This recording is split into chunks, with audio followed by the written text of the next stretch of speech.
Welcome officially to Leagues 5, Old School RuneScape's newest addition to the League series, their fifth one in the running. Hi everyone, my name is Chowie2, and I am a complete RuneScape noob that experienced Leagues 4 that completely changed everything I knew and felt about RuneScape from my childhood. As a huge WoW player, so I never really actually got to experience RuneScape back in the day, because I was too addicted to World of Warcraft. But Leagues changed that for me forever when a friend of mine decided to get me into Leagues 4. To explain what Leagues is, it's a RuneScape game mode that is separate from RuneScape itself. It increases all XP rates and drop rates the further that you progress into the game mode. So far there are a few leaks for rewards this time around. Most of them are cosmetic, so on the screen I'll go ahead and show off a few of the cosmetics. They're not all of them, I just threw a couple of them that looked really cool. To give a generalization of what happens is you start off as a brand new character in Old School RuneScape as an Iron Man. Iron Man is something that you cannot trade and or use the GE, which is a trade district. And this time around, you get to start with 2 skills over the level 1, which is 1 being Herblore at level 3, and Runecrafting, my personal favorite, at level 5, which unlocks the Water Rune in Lumbridge, which is huge, meaning it's not gate-kept by any region unlock. Sadly, one of the biggest drawbacks of last year was that I didn't get any of my Leagues 4 gameplay. I'm super excited to go ahead and get some recordings of all of my Leagues 5 gameplay. I really like the community and the chaos that everything brought around with the whole event. So this year, you can come join me over on my Twitch channel of Chowie2 on November 27th doing a 24-hour stream on release day. I plan on getting as much content as I can day 1, leading me to make this video, where I explain the choices for my personal League gameplay. There's no actual push for anyone else to follow me, I just want to explain why I am doing what I want to do in this Leagues. I'm a complete noob, so there's still so much I need to learn, but this is my take on the relics I want to take from the leaks, the regions I wish to unlock, and the new echo bosses I wish to go ahead and select from those regions that have been leaked so far. I'm going to make an updated version if anything new changes the leaks that change my mind at a fundamental, but I think with everything that's leaked so far, I'm pretty set on what I really want to run this league. Start off the bat what you guys are actually here for, my choices, and the relics that have been leaked for those choices. Starting off with tier 1, we have Power Miner, which lets you go ahead and smelt and automatically send them straight to the bank, along with cutting gems and banking gems as well. Next we have Lumberjack, which lets you go ahead and immediately cut, burn, and fletch all logs, and then immediately banking them as well. The last one is Animal Wrangler, which lets you go ahead and automatically cook and bank all your fish.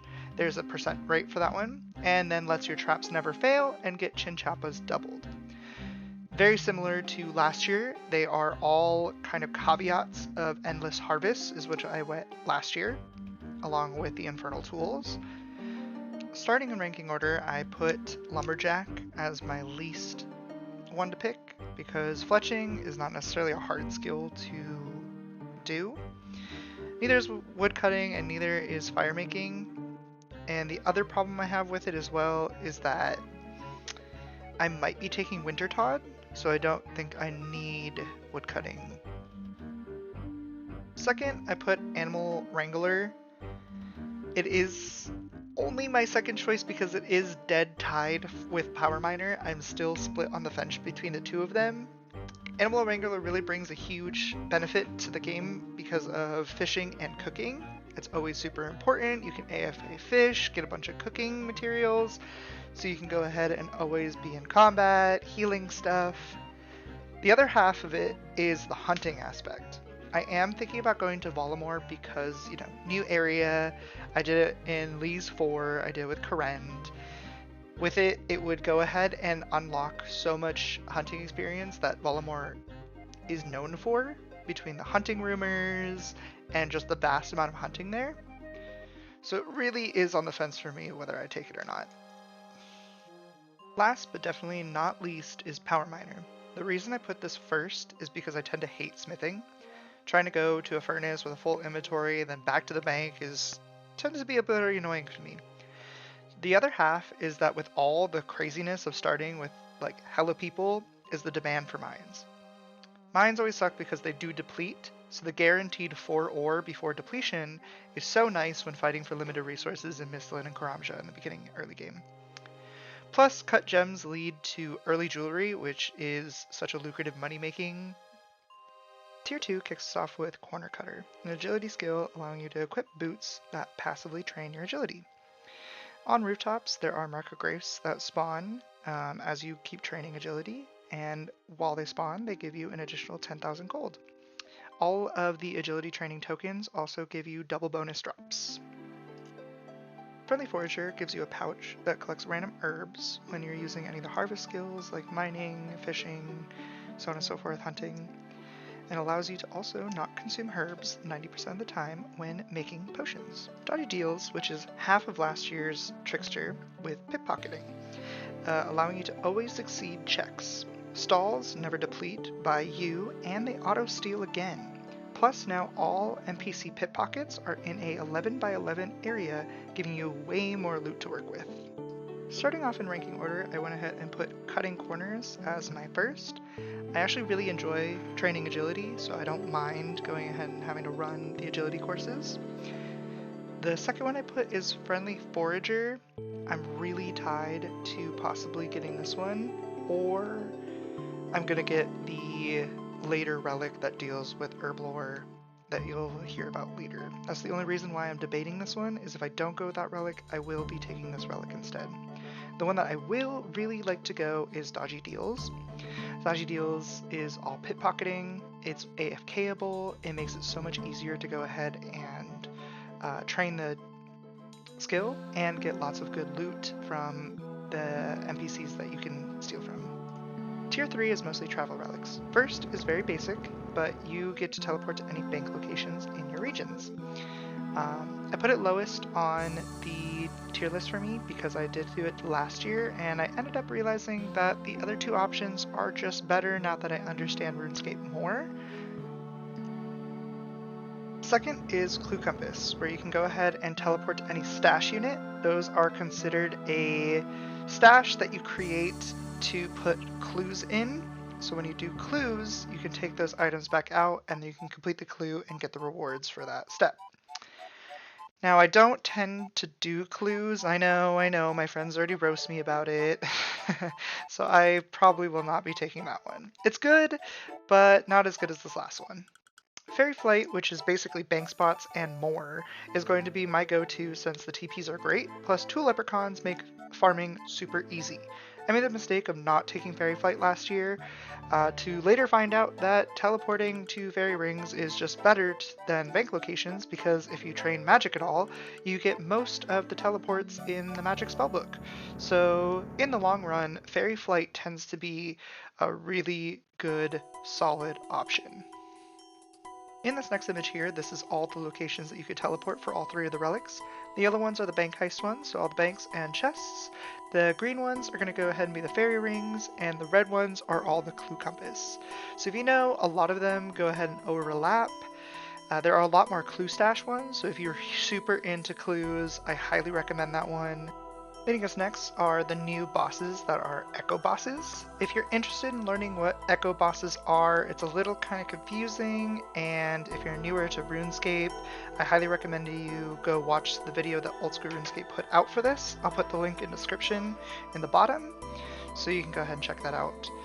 I will not be explaining them here, I will just be talking about the choices of what I'm thinking about picking, so on the screen are the 3 that I'm going to be possibly doing. So the items that these bosses that I've chosen drop, starting with the Soul-Haired Valamor, the newest area added to OSRS. Soul drops 2 items. There are the Sunlight Spear, which does crazy melee damage and adds prayer damage as bonus AoE. The other is the Sunlit Bracers that hella boost all healing. Food, potions, lifesteal, everything. Next is the Desert's Calphite Queen, which drops a cracked out version of the Blow Dart, increasing damage, accuracy, and attack speed. I believe this would be a really good upgrade to ranged, especially if I'll be taking some of the combat traits that you're going to see in these next, after I explain this next weapon. Lastly, we have my favorite, which is the drop from Karend, the Nature's Reprisal. It is a multi-attack weapon that lets you change between melee, ranged, and magic, allowing your melee to also be a ranged attack, which is phenomenal to me because I don't actually like being in melee range. I don't like taking damage in that sense. I love kind of just cheating my way through a lot of things by either locking them in place and attacking them in a range that I can't get hit, or having not have to deal with melee prayers and only deal with ranged and magic prayers. A little cheap, I know, but it makes it so I don't have to constantly switch weapons, switch a lot of things. I'm super excited to be able to use this weapon. It is gatekept by a large farming level that you need, so that is why I've been really contemplating a lot of farming traits. Which leads us to combat. I'm super excited for this year because it is more like a talent tree type of selection, allowing us for more exciting builds. You can get a total of 10 combat points by completing certain achievements, so you can't actually take them all. I plan on going this year, I'm going to do 4 range for the lifesteal, and then I'm going to take the 6 in magic, maxing it out for a maxed out DPS magic build. In tier 4, we have Golden God, which is going to allow all high and low alchemy spells to have no rune costs or level requirements, and the items themselves are going to give you more gold and have a 65% chance to not be consumed, which is phenomenal. The other half of this is that you are now allowed to use 20,000 gold on a prayer altar to get a bunch of prayer XP in sub for Dragon Bones, which is fantastic, especially because I don't really like prayer. Next is Reloaded, which is a very interesting one. So Reloaded allows you to, instead of taking a relic of the tier 4, you get to go ahead and go back and choose any of tier 3, tier 2, or tier 1 relic that you would like instead. So it allows you to take a relic from a previous one that you would really like to take that you didn't take beforehand. Lastly, we have Equilibrium, which was in it last year. It is one where you gain more experience the lower your current training skill is. It will take a mass of your total across levels and give you more XP to the skill that you are currently trading. It's really good to just catch up on lower level skills when you've been power leveling other things. In ranking order, I'm going to put Equilibrium in my last slot. I think it's not super great compared to the other two. The experience you're going to get is pretty marginal compared to being able to do prayer and alchemy right off the bat, which is great. Reloaded I put in the second only because I really did think about taking either a second tier 2, aka Friendly Forager, or Animal Wrangler, because Animal Wrangler is going to be so lucrative next to Power Miner. The two of them are hand in hand some of the best relics in the game. My probable choice is going to be Golden God though. I truly hate doing prayer, as you heard before, and being able to just pay to win my way through prayer is going to be phenomenal. It gives me that easy magic XP by doing alchemy spells all the time, and if I have Power Miner, I'll be able to do a bunch of jewelry, which will allow me to just supply lots of items for alchemy spells. Tier 5 gives us Treasure Arbiter. This one is super great for clues. Anything that you do that could give you a clue gives you a higher chance to roll for a clue. Then also, all of your clues give you the minimum amount of steps they need. There is a rolled chance on how many steps each clue takes, so instead you are now guaranteed the lowest amount every single time. Next we have is Slayer Master, which unlocks all Slayer perks, rune pouches, herb pouch, and looting pouch are all free. Then you'll always be on task for all eligible monsters, you don't have to constantly go back to Slayer all the time. And then every 100th kill, you'll go ahead and get bonus XP for each unique Slayer monster. Lastly of this tier is Production Master, which of last year was considered PP, Production Prodigy. This one allows you to go ahead and mass produce all items of crafting in your inventory. So anything from fletching, potions, all those, you can go ahead and instantly do your entire inventory in one click. I went ahead and put Production Master as my last of this tier, just because I don't know how sweaty I'm going to get with production, and I know it really does fall off as a skill if you're not consistently using it. So I put it down in the lower one just because I'm not as much as a seasoned RuneScape player. Next I put Treasure Arbiter. As you heard earlier, I don't do clues as much. I want to kind of think about I'm going to do clues, but knowing me, I'm probably not. So I put it second. Now I'm probably going to pick Slayer Master. In beforehand, I didn't do Slayer very much. I thought Slayer was very hard, but with all the combat trades and everything that we're going to get boosted on for the weapons that we're going to get and all the combat achievements we're going to have, I think combat's going to be a lot easier in this league. So I really want to be able to train Slayer because Slayer has some of the best rewards in the game, and I would really like to kind of get my hands on those. Tier 6 gives us Banker's Note. Banker's Note is one that I got last year. It allows you to go ahead and note everything and unnote everything in your inventory, meaning you can always have a mass amount of things in your inventory. Super good for combat as well, since you can have potions and food all the time in your bag. The other one of Tier 6 is Total Recall. Total Recall allows you to select a spot coordinate-wise, and it will save everything. Your health, your prayer, your run energy, your everything that you have at that very current moment. And when you use the Crystal of Echoes, it will go ahead and send you back to that exact moment, exact time, exact place, everything refreshed. Between the two, I think Total Recall is not going to be super great in comparison to being able to have a whole bag of items and be able to unnote them, potions, everything like that. So I think out of the two, Banker's Note is going to take the cake for me. It's what I had last time. Helps you out a lot with rune crafting, as that is one of my kind of addictions in RuneScape. So I do really like rune crafting. So Banker's Note, huge plus for that. Tier 7 introduces Pocket Kingdom.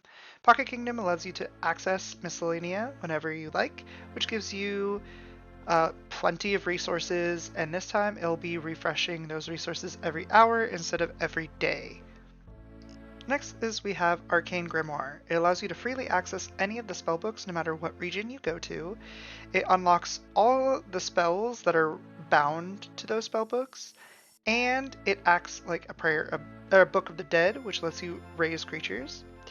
It automatically unlocks prayers without the region unlocks, which is huge because Piety is one of the huge prayers that you need unlocked if you're not going to Kandarin. Lastly, we have Overgrown, which allows you to go ahead and get a Leprechaun's Vault, which acts as a massive seed vault, which you can get anywhere from in the world. You also have 75% chance to not consuming the seeds when planting, so you get to plant more and more and more. Crops never die, so if you forget about it, there's no harm.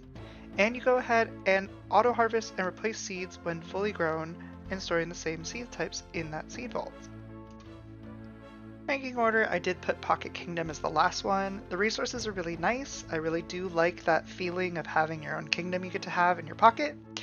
But I think between the other two, this one is not as lucrative for me. Next is Arcane Grimoire. I really struggled choosing between the two of them, and even during the gameplay I might swap the two. Arcane Grimoire is really strong because it allows you to have all the spellbooks without having to unlock a bunch of quests, go to certain areas, and it allows you to have a bunch of prayers that you would have to unlock in the places that I have not chosen in my selections. Which leads me to Overgrown, the one I do really want to choose. I really like the AFK ability of farming. I have a huge farming piece that I have to take into Kourend for the Hespari. But unless I do a really good job on farming in the earlier part of the game, and since this is a tier 7 relic, I have farming pretty high up there. By the time Overgrown is an option for me, I may go Arcane Grimoire depending on how the run is going.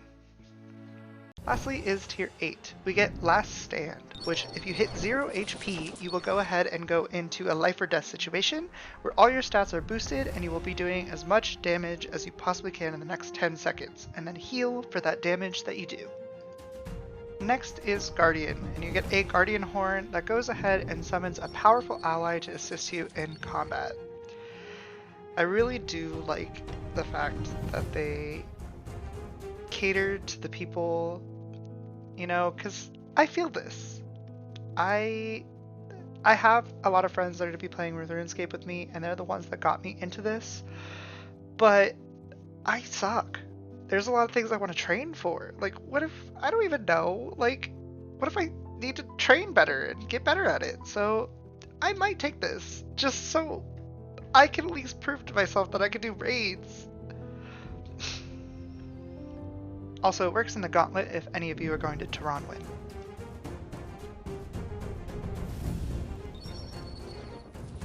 Lastly, we have Specialist. Honestly, if you're going to Asgarnia with the dog sword, this is a huge bonus to you guys. All special attacks only cost 20%, has 100% accuracy, and every failed accuracy roll with special attack gains 10% special attack energy. Whenever you kill an NPC, you restore 15 of that back to you. I put Specialist last because the places and areas I'm unlocking with the Echo Boss and drops don't really have special attacks, so it doesn't really benefit me much. Next I have Last Stand. It's actually a dead tie with Guardian. I might take it depending on how good I get at this RuneScape run, but from looking at my previous experience, I think the training and the DPS from Guardian would be really good to have, but Last Stand would be a really strong piece to have. So between the two of them, I might be going Guardian, might be going Last Stand. It's really up for a toss-up. This is what I think I will be taking as a noob to RuneScape for all my relics. I really appreciate all y'all watching and hope you all enjoyed. I hope to see every last one of you in RuneScape this leagues. And if there's anything you want to run, raids, stuff like that, feel free to hit me up. I'd love to go ahead and learn more about RuneScape. Thanks.